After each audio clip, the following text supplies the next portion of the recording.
اور ہدایت وہ عظیم الشان نعمت ہے کہ اللہ تبارک و تعالی نے آسمان و زمین کے وجود و بقا کو ہدایت کے ساتھ جوڑا ہے۔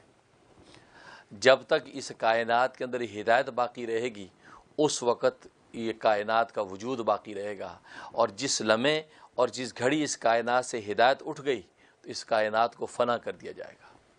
اس لیے حدیث میں آتا ہے لا تقوم الساعة حتى يقال في الارض اللہ اللہ، اس روئے زمین پر اس وقت تک قیامت قائم نہیں ہوگی جب تک کہ ایک بھی شخص اللہ اللہ کہنے والا باقی رہے گا۔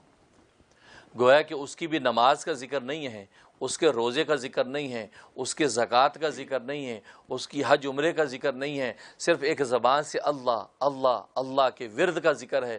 تو معلوم ہے کہ اللہ کے نام میں اتنی طاقت اور تاب ہوگی کہ صرف اللہ کا نام اس آسمان و زمین کو تھامے رکھے گا۔ لیکن جب ایک شخص اللہ اللہ کہنے والا بھی باقی نہیں رہے گا تو فرمایا کہ پھر اس کی قیامت برپا کر دی جائے گی، آسمان و زمین کو فنا کر دیا جائے گا۔ اور یہ ہدایت کو اللہ تبارک و تعالی نے نبوت کے ساتھ جوڑا ہے۔ نبوت کے ذریعے سے اللہ تبارک و تعالی ہدایت کا راستہ کھولتے ہیں، چنانچہ انبیاء اکرام علیہم الصلاۃ والسلام کو بھیج کر اللہ تبارک و تعالی ہدایت دنیا تک پہنچاتے ہیں۔ اور یہی وجہ کہ سب سے پہلا انسان جب زمین پر اتارا گیا تو اس کو نبی بنا کر اتارا۔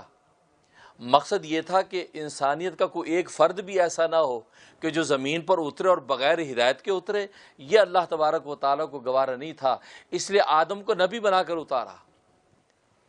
حالانکہ آدم سے پہلے کوئی مخلوق یہاں بستی نہیں تھی کہ جس کی ہدایت کے لیے بھیجا گیا ہو، کیونکہ آپ جانتے ہیں کہ اللہ کی فطری قانون تو یہی ہے کہ آپ پہلے سے جو گمراہ لوگ ہیں، پہلے سے جو ظالمین، ان کی ہدایت کے لیے نبیوں کو مبعوث کرتا ہے۔ لیکن آدم کو تو ایک چٹیل میدان کے اندر مبعوث کر دیا، اس سے پہلے کوئی امت نہیں تھی، کوئی انسانیت نہیں تھی۔ کیوں؟ اس لیے کہ اللہ تبارک و تعالی انسانیت کے ایک فرد کو بھی ہدایت سے محروم نہیں رکھنا چاہتا تھا، اس لیے آدم علیہ الصلوۃ والسلام کو نبوت دے کر بھیجا تاکہ وہ نبی بن کر اترے تو ہدایت ساتھ لے کر اترے۔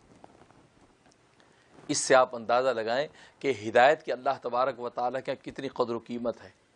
اس سے تو قرآن کریم کی صورت میں بندے نے کیا مانگا؟ اہدنا الصراط المستقیم، اے اللہ ہمیں صراط مستقیم کی ہدایت عطا فرما۔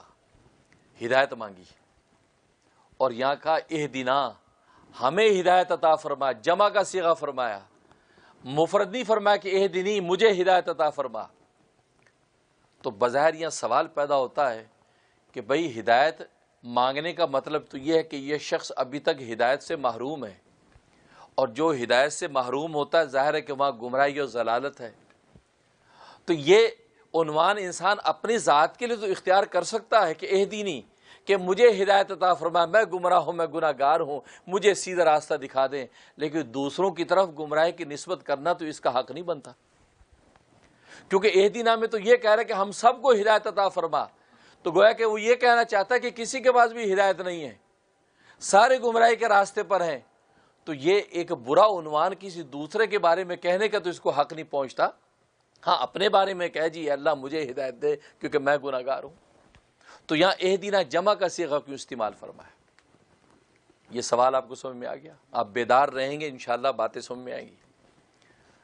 اس کا ایک جواب یہ ہے کہ اصل میں یہ دعا ہے، اہدنا الصراط المستقیم، ہمیں صراط مستقیم کی ہدایت عطا فرما، یہ دعا ہے، اور دعا جتنی اجتماعی ہوتی ہے اتنی زیادہ قبولیت کا یقین ہوتا ہے۔ مانگنے والا ایک نہیں، دو نہیں، تین نہیں، پورا عالم ہو تو اللہ تبارک و تعالیٰ کی نزول رحمت جلدی ہوتی ہے اور دعا جلدی قبول ہوتی ہے۔ ویڈیو کے نیچے سبسکرائب کے بٹن پہ کلک کریں، بیل کے آئیکن پہ کلک کیجئے تاکہ ہر نئی ویڈیو کی نوٹیفیکیشن آپ کو مل جائے۔